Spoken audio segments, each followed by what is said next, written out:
Imagine you're standing in Africa hundreds of thousands of years ago. There are no cities, no houses, no roads, no lights. The sun is going down, and when it disappears, the world changes. You can barely see. Every sound in the darkness could be something hunting you. Somewhere out there are lions, hyenas, and predators that can see far better than you can. Then the sky changes. A storm is coming. Lightning tears through the clouds, and suddenly, something hits the ground. A tree explodes. Flames climb into the darkness. Every animal around you runs. But you don't. You stand there and watch, because in front of you is something you've probably never understood before. It's bright enough to turn night into day, hot enough to hurt you from several feet away. It moves like it's alive, but it isn't, and if you get too close, it can kill you. So, what do you do? For every other animal, the answer is simple: stay away. But at some point, one of your ancestors did something different. They came closer, and that decision may have changed the entire history of life on Earth, because fire existed long before humans. Lightning caused wildfires. Volcanoes burned across the landscape. Forests caught fire naturally. The mystery isn't who invented fire. Nobody did. The real mystery is how humans went from being terrified of it to controlling it, and then, eventually, creating it whenever they wanted. Because without that one discovery, you might not be sitting here right now. You might not even exist. But first, we have to go back to a world before humans had fire. And it was a much darker world than you think. For millions of years, when the sun went down, humans lost. You didn't have lights. You didn't have a warm house. You couldn't just press a button and make darkness disappear. Night belonged to everything that could see better than you. And humans are terrible at it. Our eyes aren't built for hunting in complete darkness. We don't have the night vision of a cat. We don't have claws. We don't have huge teeth. We don't have fur thick enough to survive freezing temperatures. Take away our tools, and we're not exactly impressive. We're slow compared to many predators. We're weak compared to many primates. And we're almost completely defenseless against the cold. During the day, you could move, search for food, and stay close to other humans. But when night arrived, there was only one option: find somewhere safe and wait. And that created a problem. You only had so many hours of daylight. Every day, your life was controlled by the sun. Then imagine one of those early humans seeing a wildfire. At first, there was probably no heroic moment, no ancient human walking into the flames and announcing that they had discovered fire. It was more likely fear, curiosity. And then, slowly, learning. A wildfire is terrifying, but after it passes, something strange happens. The landscape changes. Dead animals may be left behind. Some plants become easier to reach, and some food, accidentally cooked by the heat, would have smelled completely different. Imagine finding an animal that had died in the fire. Its meat had changed. It was softer, easier to chew, easier to digest. Nobody knows the exact moment when an ancestor first tasted cooked food. That moment is gone forever. No cameras, no written records. No one was there to tell us. But eventually humans understood something incredible. Fire was dangerous, but danger could be useful. The next step was even harder. Seeing fire is one thing. Keeping it alive is another. A wildfire disappears. Rain puts it out. Fuel runs out. So imagine the first humans trying to carry it, not create it. Carry it. A burning branch, a piece of wood with glowing embers inside. Something protected carefully as a group moved across the land. If the fire went out, you couldn't just strike a match. There were no matches. You had to find fire again. Maybe wait for lightning. Maybe find another natural blaze. So keeping a fire alive could have been one of the most important jobs in the entire group. Feed it wood, protect it from rain, keep the embers alive, never let it die. And once humans could reliably control fire, everything started changing. First, there was warmth. This sounds obvious.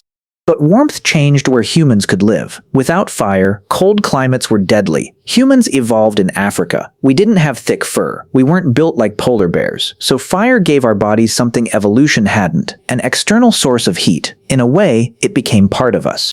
Your body could be weak against winter, but the fire next to you didn't care. It could burn through the night. That meant humans could survive in places that would have been impossible before. Then there was safety. Predators are dangerous, but fire changes the rules. A bright burning camp gives humans something they almost never had: a protected space after dark. For the first time, the night wasn't completely theirs. It became partly ours. Humans could stay awake after sunset, and those extra hours mattered. Think about it. What do you do when you don't need to search for food? You talk, you watch, you make tools, you teach, you plan, you tell stories. And this is one of the strangest things about fire. It didn't just give humans warmth. It may have given us time. Hours every day that previously disappeared when the sun went down. Thousands of extra hours across a lifetime. Millions of hours across generations. Time for knowledge to move from one human to another. But the biggest change may have been food. Before cooking, eating was hard work. Raw meat is tough. Many plants are difficult to digest. Some foods become safer after cooking. Heat changes food. It breaks things down before they even enter your body. Suddenly, food becomes easier to chew, easier to digest, and your body can get more usable energy from it. That matters because humans have a very expensive organ, the brain. Your brain is only a small part of your body, but it uses an enormous amount of energy. And bigger, more complex brains need fuel. For decades, scientists have debated exactly how cooking and fire affected human evolution. The details are still being argued about. But there is no question that fire transformed what humans could eat and how they lived. And once fire became part of daily life, humans became something different, not physically overnight, slowly, over thousands of generations. But our relationship with nature changed. A lion had teeth. A bear had claws. Humans had neither, so we built things outside our bodies. Spears, shelters, clothes, and now, fire. A weapon you didn't have to evolve. You just had to learn how to control it. But there was still one problem. For a very long time, humans may have depended on finding natural fire.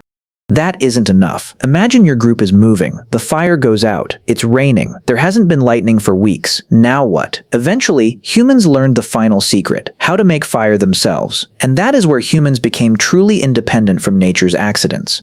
But figuring it out must have taken an unbelievable amount of trial and error. Humans already spent generations making stone tools. They understood that hitting certain rocks together could create sharp edges. Maybe they noticed something else. Sometimes striking certain stones produced sparks.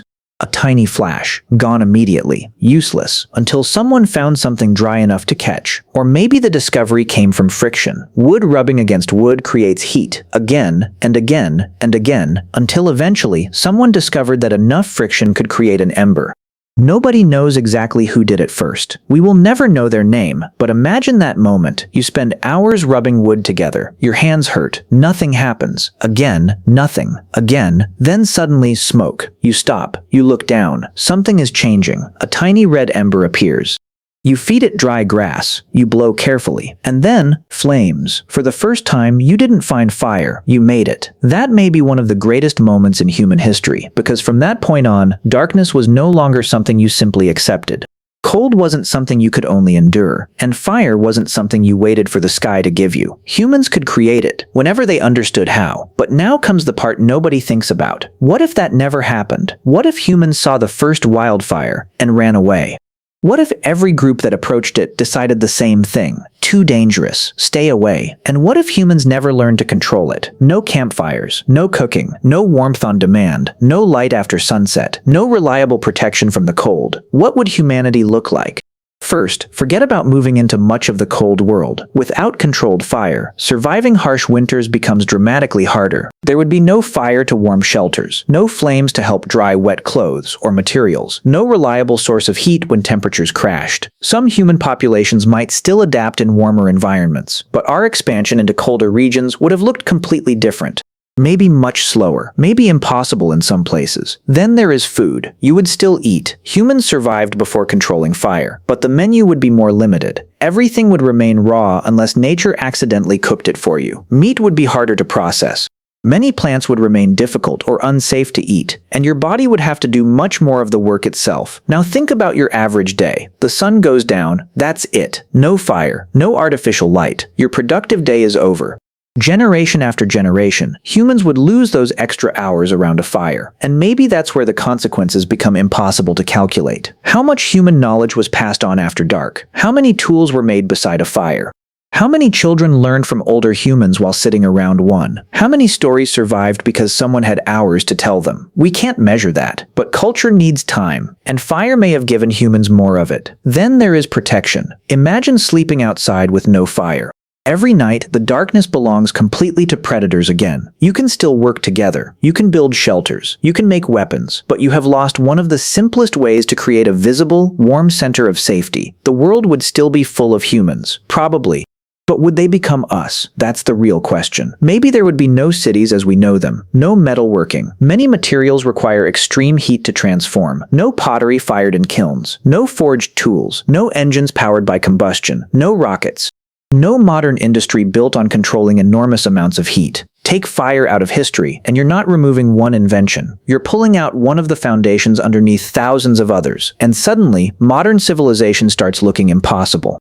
The strange thing is that we barely think about it. Right now, fire is so normal that you've probably gone days without seeing an actual flame. You turn on a stove, heat appears. You drive somewhere. Controlled explosions move you forward. A power plant burns fuel. An engine burns fuel. Factories use heat. The world around you is full of machines doing things that would look like magic to the first human who protected a burning branch. But everything started with something much simpler. Someone standing near a natural fire, afraid of it, but curious enough not to run. That might be the real difference. Fire wasn't waiting to be invented. It was already here. For millions of years, lightning set the world on fire. Volcanoes burned. Forests turned into ash. Every animal could see it. But humans did something different. We watched. We learned. We came back. We kept it alive. And eventually, we made it ourselves. So maybe the most important question isn't, who discovered fire? Maybe it's this. How many times did our ancestors fail before one of them finally understood what they were looking at? How many burned their hands? How many fires went out? How many generations spent their entire lives depending on lightning? Until one person, somewhere, at some moment we will never know, looked down at smoke rising from dry grass and realized they had just made fire. Everything after that changed. The warmth in your home. The food in your kitchen, the light that lets you stay awake after dark, the machines that built the modern world. In a very real way, they all lead back to that first flame. And if that flame had never been controlled, you might still be here, but you wouldn't be living this life. You'd be staring at the sunset, knowing that in a few minutes, the world was about to belong to everything else.